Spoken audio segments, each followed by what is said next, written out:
안녕하세요. 유상민 목사입니다. 오늘이 토요일입니다. 토요일은 일주일 중에 마음이 제일 분주한 날인데요. 근데 오늘은 왠지 한가했습니다. 오늘 아침 식사는 햄, 치즈, 토스트였습니다.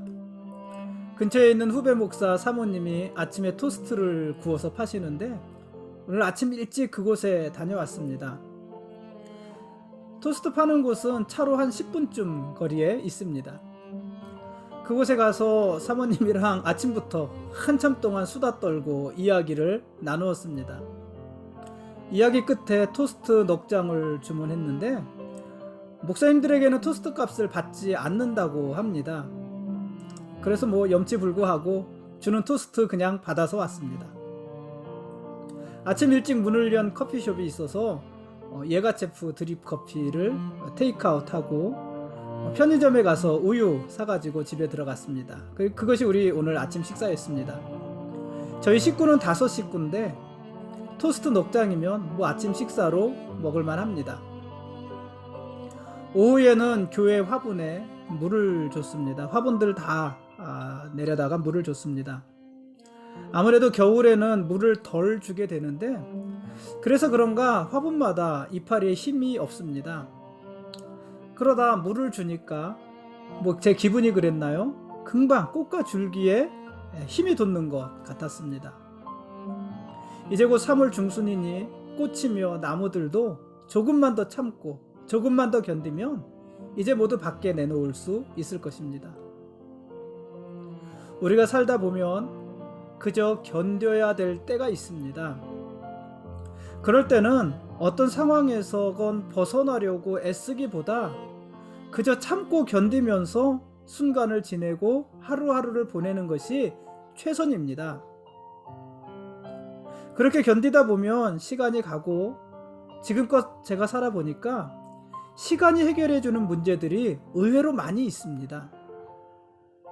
여러분, 혹시 기도해도 하나님의 응답이 없다면 하나님께서 그 시간을 견디라고 우리에게 말씀하고 계신 건지도 모를 일입니다. 그러니 잘 견디시고 하루하루를 잘 살아내십시오. 분명 시간은 흐르고 새로운 환경과 새로운 일들이 우리 앞에 놓이게 될 것입니다. 오늘 말씀 보시겠습니다.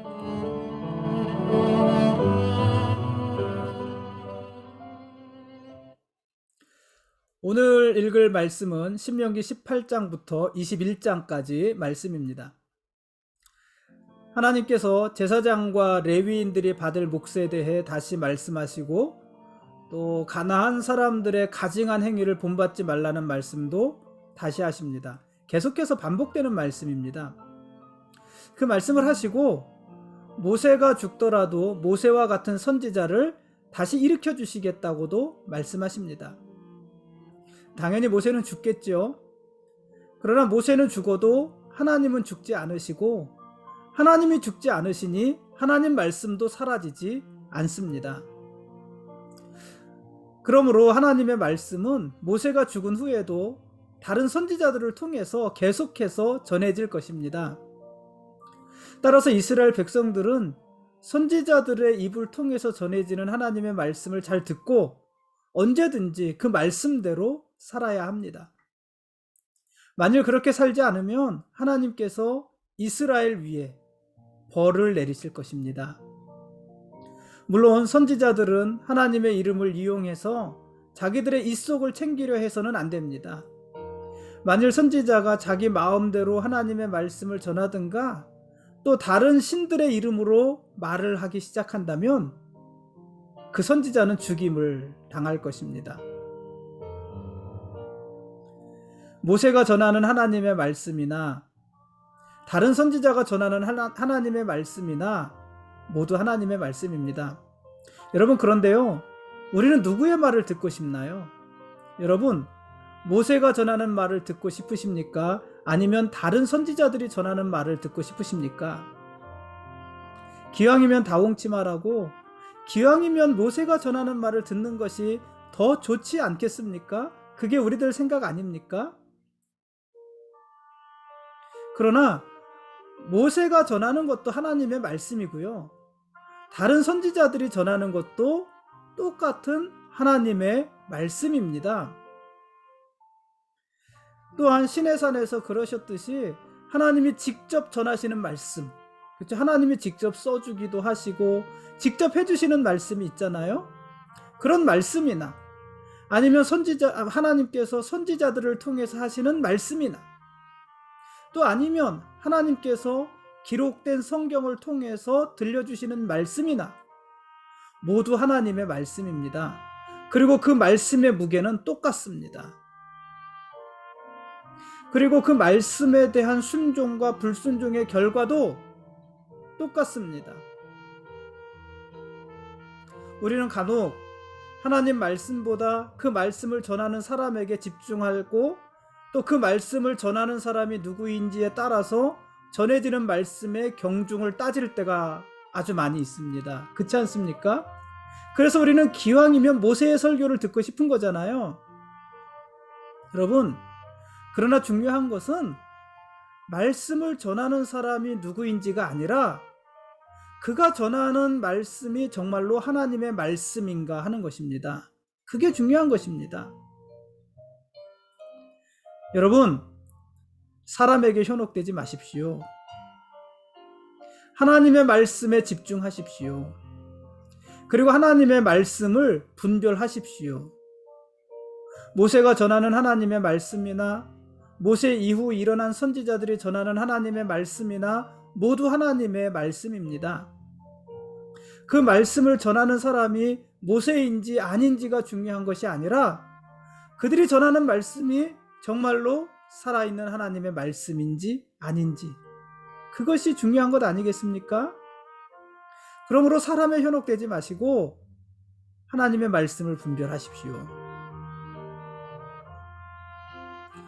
신명기 19장에서는 도피성, 경계표 이동 금지, 증인에 대한 규정과 위증에 대한 처벌, 눈에는 눈, 이에는 이, 이게 뭐예요? 동해복수법이라고 그랬잖아요. 동해복수법, 이런 것에 대한 이야기들이 소개가 됩니다. 이는 모두 생명을 존중하고 이웃의 재산을 보호하기 위한 규범들입니다. 이스라엘은 공정한 재판과 절차를 통해서 억울한 사람이 생기지 않게 해야 됩니다. 그리고 공정한 재판과 절차로 이스라엘 공동체 안에서 악을 다 제거해야만 합니다. 그게 재판의 기능입니다. 재판에서 증인을 세울 때는 한 사람이 아니라 두세 증인을 세워서 그들의 증언으로 죄를 확정해야 됩니다. 혹시 증인들 중에서 위증하는 사람이 있다면 그 사람은 처벌해야 합니다. 거짓 증언은 최고의 재판관이신 하나님을 무시하고 하나님의 백성들을 멸시하는 행위이기 때문에 그렇습니다. 하나님께서는 이스라엘을 향해 전쟁에 나가 적군이 많거나 또 말과 병거가 많더라도 두려워하지 말라. 그리고 애굽에서 인도해 내신 하나님을 기억하고 이스라엘과 함께하면서 여전히 이스라엘을 도우시는 하나님을 신뢰하라고 말씀하십니다. 그러면서 겁내지 말고 두려워하지 말고 떨지 말고 놀라지도 말라 이렇게 말씀하십니다. 어디에서요? 전쟁에서. 흔히 우리들의 삶을 전쟁에 빗대어 말하고는 합니다. 그렇다면 여러분, 삶에 대해서 너무 겁내지 마시고 두려워하지도 마시고 떨지도 마시고 놀라지도 마십시오.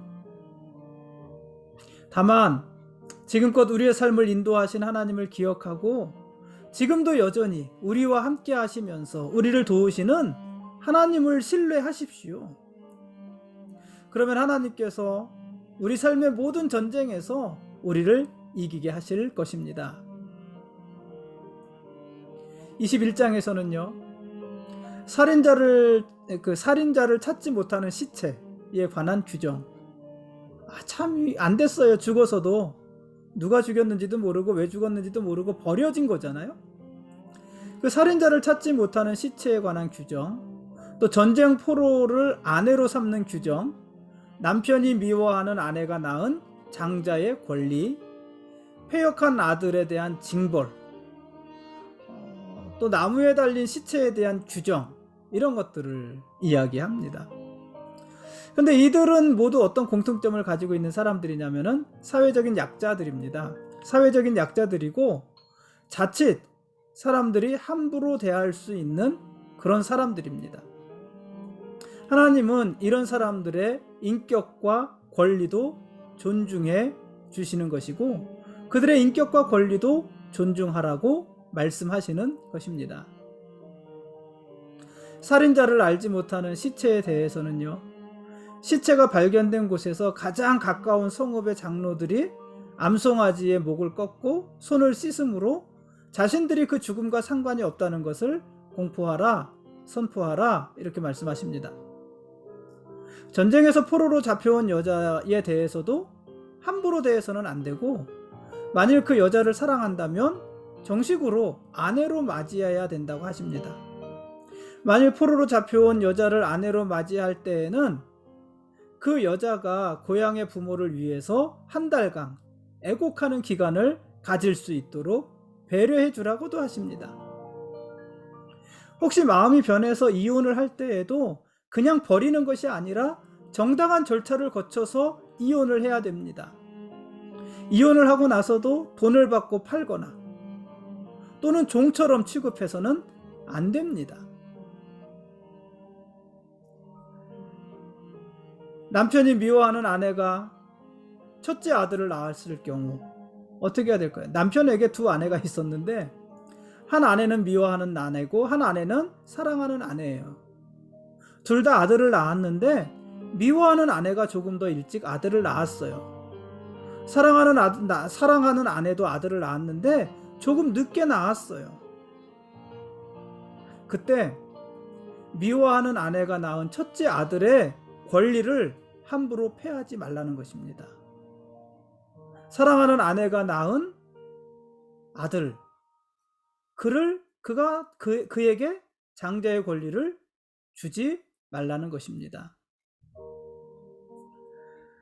패역한 아들로부터 연로한 부모가 업신여김을 받는 일도 있어서는 안 됩니다. 처형된 범죄자의 시신은 그날로 장사를 치루어야 합니다. 그가 아무리 악한 자라도 하루 종일 나무에 매달아 두어서는 안 됩니다. 이스라엘은요, 가나안 땅에 들어가서 이런 규례들을 모두 지키면서 살아야 합니다. 이런 부분들에 대해서 신명기는 이제 막 이야기를 시작한 거예요. 아직도 이런 이야기들이 많이 남아 있습니다. 계속해서 이 이야기들이 나올 것입니다.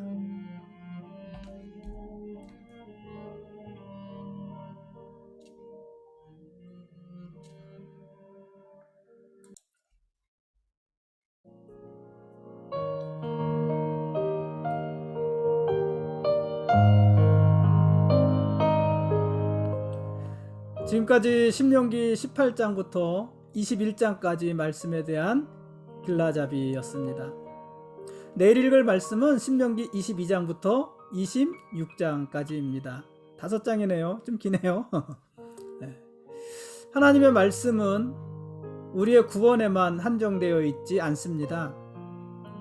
하나님의 말씀은 우리 삶의 아주 은밀하고 사적인 부분 또는 반대로 모든 사람에게 적용되는 공적인 부분에 모두 관여하십니다. 하나님은 특히 사회적 약자에 대한 차별을 금지하시고 그들의 인격과 권리를 존중해 주십니다. 누가 죽였는지도 모르는 시체, 누가 죽였는지도 모른 채 죽어서 길거리에 버려진 시체, 버려진 사람, 전쟁에서 포로로 잡혀온 여자, 남편에게 사랑받지 못하고 심지어 남편이 미워하는 여자, 또 그 여자가 낳은 아들, 나이가 들고 병들어서 자식들로부터 업신여김을 받는 부모, 죄를 짓고 벌을 받아서 죽은 사람, 그리고 그의 가족들. 생각해보면 모두 사회적 약자들이고요, 권리가 침해받기 좋은 사람들입니다. 인격과 인권이 무시당할 수 있는 그런 사람들입니다. 그런데 하나님은 어느 누구도 이들에게 함부로 할 수 없다고 하십니다. 만일 부모가 연로하고 힘이 없다고 해서 부모에게 순종하지 않는 패역하는 아들들이 있다면 그 사람은 성읍의 모든 사람들이 모여서 돌로 쳐서 죽여야 했습니다. 얼마나 무섭습니까? 부모에게 불순종하면요, 돌로 맞아 죽어야 되는 거예요. 이게 무서운 죄라는 것입니다. 전쟁에서 포로로 잡혀온 여자는 절대 약자 아닙니까? 그보다 더 약한 사람이 있을까요? 그에게는요, 내세울 권리가 하나도 없습니다. 반면에 전쟁에서 이기고 여자를 포로로 잡아온 남자는요, 절대 강자입니다. 그런 마음먹기에 따라서 포로로 잡혀온 사람들, 특히 포로로 잡혀온 여자들에게요, 횡포를 부릴 수 있잖아요. 함부로 대할 수 있잖아요. 그런 힘이 있는 사람들입니다. 그런데 하나님은 절대 약자인 포로로 잡혀온 여자의 권리는 최대한으로 보장해 주시고, 그 여자를 포로로 잡아온 절대 강자인 남자의 권리는 최소한으로 제한하십니다. 그래야 어느 정도 밸런스가 맞지 않겠습니까? 균형이 맞지 않겠습니까? 심지어요, 죄를 짓고 유죄가 인정되어서 죽은 사람도 그 사람의 죽은 후의 인격까지도 하나님이 보호해 주시고, 또 죽은 시체가 밤새도록 나무에 매달려 있지 않게 하셨습니다. 그래서 죽은 자의 가족들까지도 그 모습을 보면서 낙심하지 않게 배려하시는 것입니다. 하나님은 어떤 죄도 용납하지 않으십니다. 그러나 하나님은 어떤 이유로든 사람을 차별하지 않으십니다. 하나님은 오히려 죄인을 용서해 주시고 구원해 주시는 그런 하나님이십니다. 여러분, 모든 차별은 금지되어야 합니다. 인종 간 차별, 빈부 간 차별, 남녀 간의 차별, 세대 간 차별, 지역 간 차별, 학력에 따른 차별, 출신 성분에 따른 차별, 금수저, 흑수저 말하는 거예요. 여러분, 이런 것은요, 모두 옳지 않습니다. 인종 간 문제가 생겼을 때, 빈부 간 문제가 생겼을 때, 남녀 간의 문제가 생겼을 때, 세대 간의 문제가 생겼을 때, 그리고 학력 간, 지역 간, 출신 간, 기타 등등 어떤 차별의 문제가 생겼을 때 하나님은 어떻게 하셨을까요? 하나님은 그런 문제가 생겼을 때, 차별의 문제가 생겼을 때마다 하나님은 약자들의 편에 서셨습니다.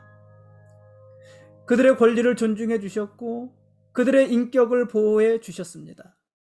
그러면서 가진 자들, 기득권자들의 횡포를 용납하지 않으셨습니다.